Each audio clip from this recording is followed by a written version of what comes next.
Like her boyfriend or her guy friend or whoever? It was a male friend that lived down the street.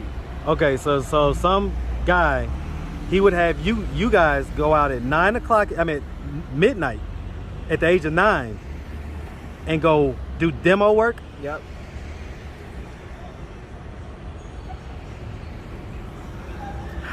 Well, I tell you, man, we got to find a way to repair the foster system in this country, man, because I'm honestly just starting to get sick of all these stories, man. It sickens me. Definitely is. The sickest part, I gotta put this out there. The sickest part is, in America today, they complain about sex trafficking. The sex trafficking is literally coming from the foster care system. They take your kids. Yep. They take your kids, they give your kids to these people do whatever, and now your kid is missing. And they want to complain about sex trafficking where Did anything like that ever happen to you? What's up, YouTube? I want to take the time to say thank you to all the channel members. Guys, I couldn't do it without you. Make sure you like and subscribe each video, and if you haven't already, click the join membership. Become a member. Now back to the content. What's up, YouTube? Atlanta Street Interviews out here with another one. So we got my man out here today. How you doing today, man? I'm fine. Yourself? I'm doing good, man. I'm doing good. You know, we got the cars out here. Probably got to speak up just a little bit. But yeah, we heard you. All right. Thank you for asking, by the way, man. I'm having a great day. It's beautiful out here. All right. So, are you homeless? Yes, I am homeless. Okay. And so I see, is that your lady and your baby in the back? Yes. The baby is. I'm sorry? The baby is 2 months. Oh, wow. Her name is Genesis. Oh, first man. Girl. She's such a beautiful little baby, man. And she said it's your first girl? Yes. Okay, so you have other kids? Yes. How many do you have? 2 more. 2 more? And how old are they? My oldest, his name is Romeo. He's 12. He lives in Pittsburgh with his mom. My second child is a boy. His name is Mayal. He's 3. His birthday just passed. He's with a foster family due to me not being able to control what was going on in his life as far as where he was staying and his well-being and stuff, because I was incarcerated for 2 years. And where was his mom? His mom was right there. Oh, so that's his mom? Okay. She had him, and somebody had sexually assaulted her one day, attempted to or whatever, and what wound up happening was she had took the baby and went to the hospital and said she needed help, but because she had no place to go or anything, they took the baby. Yeah. So that assault happened while you was locked up? Yes. How did that make you feel, man? It made me feel like when I came out here, somebody was going to die and I was going to stay in jail for the rest of my life. Did you ever find out who did that? I found out who did it, but because of my son, me knowing it would be too selfish for me to throw my life away, because my son didn't ask to be here. None of my children asked to be here. I brought them here. It would be a coward idea for me to throw my life away and have them go through the struggles of being in this world without a father. Absolutely. How old are you, by the way, man? I'm 34. 34. Okay. All right. 34, 3 kids, 3 moms. Have you ever been married? I have not been married. That's the only one right there that I'm actually attempting to marry. Okay, so you guys like engaged type deal? Yeah. Okay, how long y'all been dating? We've been dating for 4 years now. And you say 2 of them you was locked up? Yes. Okay. All right. How long into a relationship did you get locked up? Y'all was together for how long before you got locked up? It was probably like 18 months, because I was actually trying to walk off probation, and I couldn't walk off probation, so I had wound up going to jail for actually going to the PO and asking for help, because I had inflicted wounds on myself. So I told them 302 me so I can get help, and instead they threw me in jail. Well, the system is something else, ain't it? That's some real BS, man. You went to them suicidal, and their response was to put you in jail? Yep.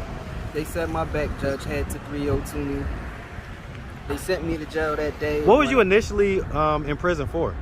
I initially was in prison for, Grand Theft Auto of cars. She was out there stealing cars? taking them to the chop shop, racing them, not really stealing them. You Okay, know? breaking them down for parts. Yeah. I mean, it was stealing them. It's not, like it's not really. It was really stealing them, but mean, I get it. I get it. It wasn't stealing it for a joyride. It was I stealing. understand that. It was that, but it was also this. If you wanted to race me, if you wanted to street race me illegally, you know, and you happen to put up your pink slip against my pink slip, Right. and you lose, you feel some type of way about it, your car is mine regardless. That's what's getting chopped up. Well, right, but you don't get arrested for that. Yeah. That's not Grand Theft Auto. That's not what we was talking about. We're talking about you just taking cars and taking them to the chop shop. Yeah, and I mean, hey, it is what it is. You served your time, right? Yeah. Right. So there's no biggie. I mean, let's just say what it is now. Okay. All right. So, okay. All right. So let's just, man, let's start from the beginning, man. So where you from? Philadelphia. Hey, man. Shout out that big Philly. Shout it out, man. Philadelphia, Pennsylvania. All right, West Philadelphia, born and raised on the playground where I'm spending most of my days, you feel me? All day, man. All right. And so growing up in Philly, man, did you have both your mom and your dad in the household? No, my biological mother, she actually broke my right arm twice when I was 2 years old. They took me away from her. They put me in foster care with my older brother and my littlest brother. What wound up happening, my dad, he wound up going to jail because my biological mother was trying to hurt me, and him defending me sent him to jail.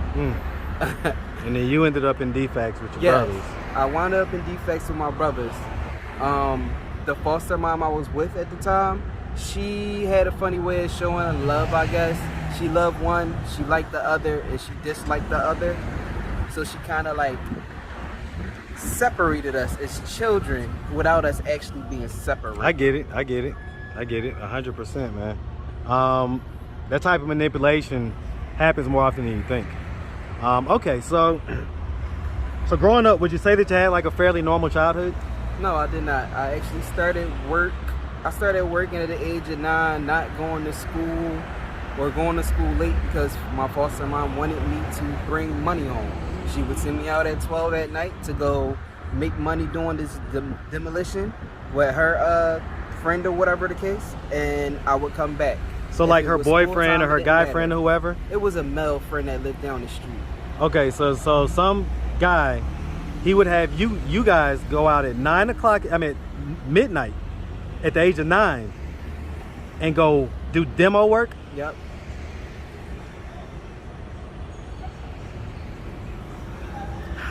Well, I tell you, man, we got to find a way to repair the foster system in this country, man, because I'm honestly just starting to get sick of all these stories, man. It sickens me.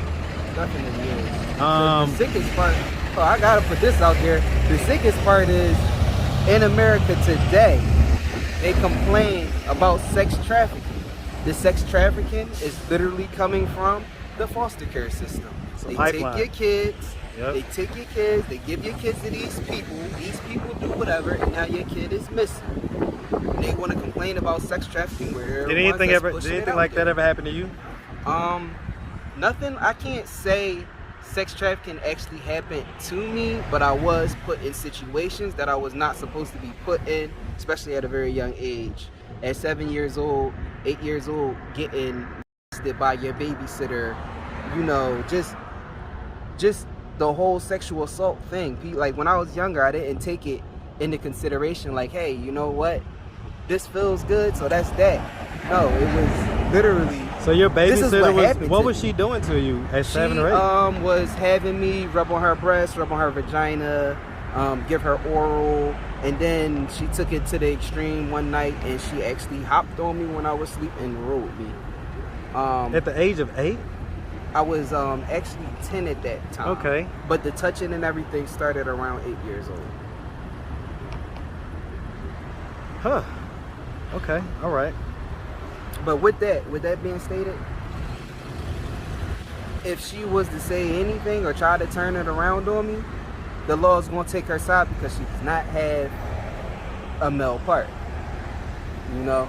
Because I have a male part, I'm supposedly the initiator. So it's nothing I can even do about that. If I take that to court, they're going to look at me like, you liked it, So, I mean, right? so if you could give her any message right now, you're 34 years old. Is she still alive? I don't know.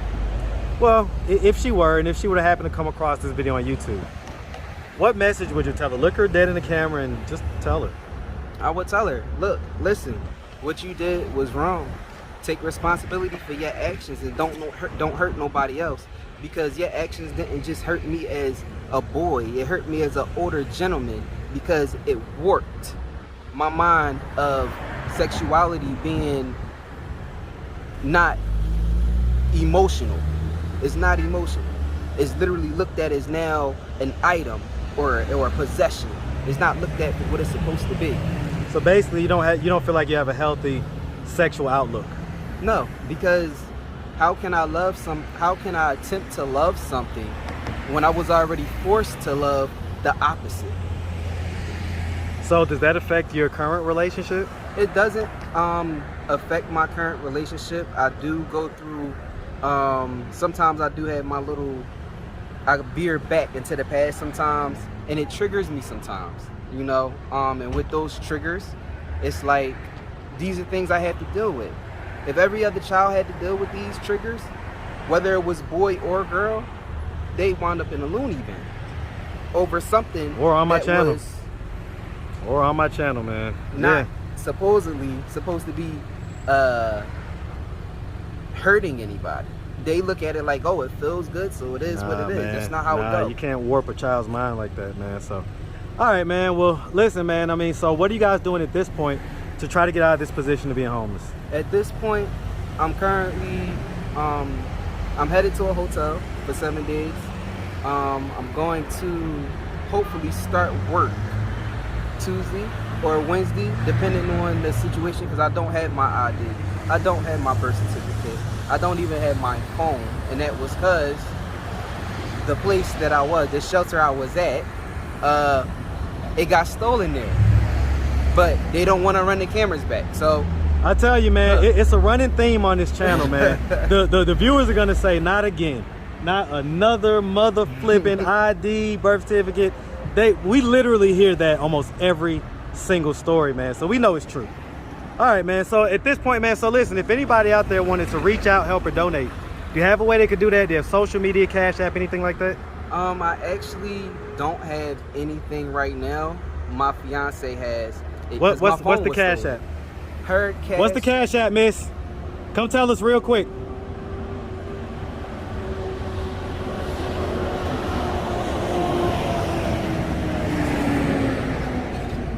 Hey, how you doing? Hey, I'm alright. All right. So what's you guys' Cash App? Okay, well, I guess it is. $, capital L, A, capital L, lowercase a, capital L, lowercase a, capital H, 616. Okay, Lala H 616. Yeah. Okay, all right. All right, man. Well, listen, man, we really appreciate you taking the time, answering all of our questions, and we definitely wish you guys nothing but the best out here, okay? Right. All right, man. Yeah, you make sure you have a good one, all right? I'm gonna try my best. Yes, sir. Yes, sir.